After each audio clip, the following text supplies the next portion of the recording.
नमस्कार। आज हम एक बहुत ही दिलचस्प सवाल पर बात करने वाले हैं। सुप्रीम कोर्ट, जो हमारे देश की सबसे बड़ी अदालत है, वो कभी-कभी अपने ही दिए हुए फैसलों को क्यों बदल देती है? अब ये सवाल उठता है कि यह कोई खूबी है या फिर एक खामी? तो चलिए सीधे इसी सवाल से शुरू करते हैं। क्या सुप्रीम खुद को गलत साबित कर सकता है? सुनने में थोड़ा अजीब लगता है ना, कि सबसे बड़ी अदालत और वो भी गलत। और देखिए, दिलचस्प बात तो ये है कि हाल ही में खुद सुप्रीम कोर्ट के कुछ जजों ने इस पर अपनी चिंता जताई है। तो सवाल ये उठता है कि क्या अदालत अपने ही सिद्धांतों से लड़ रही है? क्या ये एक गहरा अंतर्विरोध है? देखिए, हम सब तो यही मानकर चलते हैं ना कि देश की सबसे बड़ी अदालत का फैसला मतलब पत्थर की लकीर, फाइनल वर्ड। तो फिर ऐसा क्यों होता है कि वो कभी-कभी अपना ही मन बदल लेती है? ये बात कहीं न कहीं उस भरोसे को हिलाती है जो हम उस पर एक अंतिम कानूनी अधिकार के तौर पर रखते हैं। तो चलिए इस पहेली का जवाब ढूंढते हैं। और पता है इसका जवाब कहाँ मिलता है? कहीं और नहीं, बल्कि हमारे देश की सबसे बड़ी कानूनी किताब, भारत के संविधान में। अच्छा, अब ये जो आर्टिकल 141 है ना, ये बहुत इंपॉर्टेंट है। संविधान का ये अनुच्छेद कहता है कि सुप्रीम कोर्ट का जो भी फैसला होगा वो देश की सभी अदालतों पर लागू होगा। मतलब वो एक तरह से कानून बन जाता है।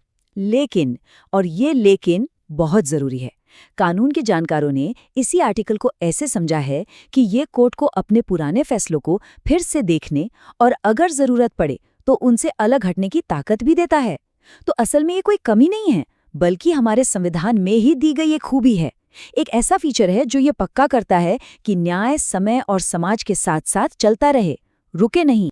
चलिए इसको एक बहुत ही अहम केस से समझते हैं।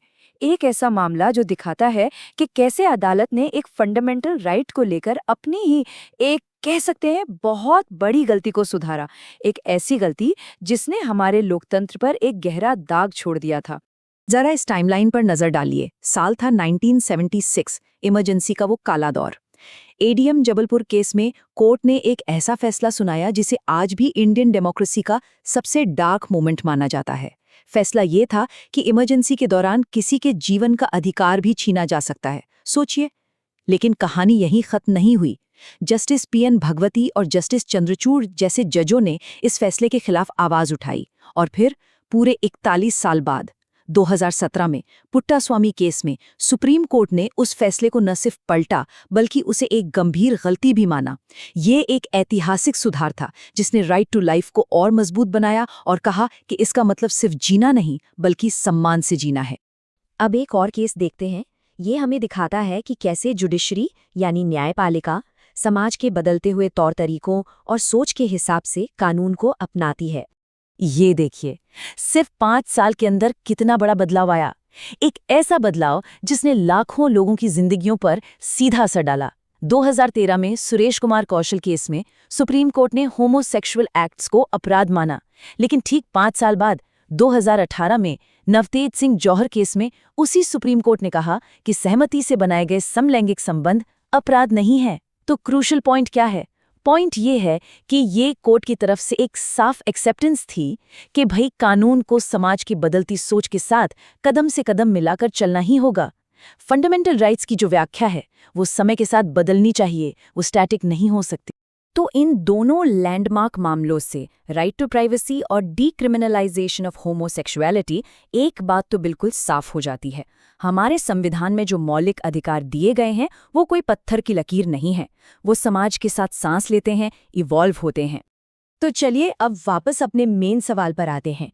इन सब एग्जाम्पल्स को देखने के बाद क्या लगता है, अपने ही फैसलों को रिव्यू करना क्या ये अदालत की कमजोरी है या फिर उसकी ताकत? और ये कोटेशन इस बात को बहुत ही शानदार ढंग से सामने रखता है।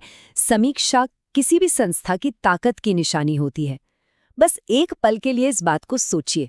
तो जो बात हमें शुरू में कॉन्ट्रडिक्शन लग रही थी, वो असल में हमारी जुडिशरी का सबसे बड़ा गुण है। एक अदालत जो खुद को करेक्ट कर सकती है, वो इनकंसिस्टेंट नहीं है, बल्कि ये तो न्याय के लिए उसके गहरे कमिटमेंट को दिखाती है। ये एक ऐसे सिस्टम की निशानी है जो अपनी गलतियों को मानने से डरता नहीं है, और सच पूछिए तो यही उसकी सबसे बड़ी ताकत है। तो आज की इस बातचीत को हम इसी एक सवाल के साथ खत्म करते हैं, और ये सवाल सोचने वाला है। न्याय के लिए ज्यादा जरूरी क्या है, कंसिस्टेंसी या फिर करेक्शन? मतलब एक ही बात पर टिके रहना या वक्त के साथ खुद को सुधारना? इस पर सोचिएगा जरूर।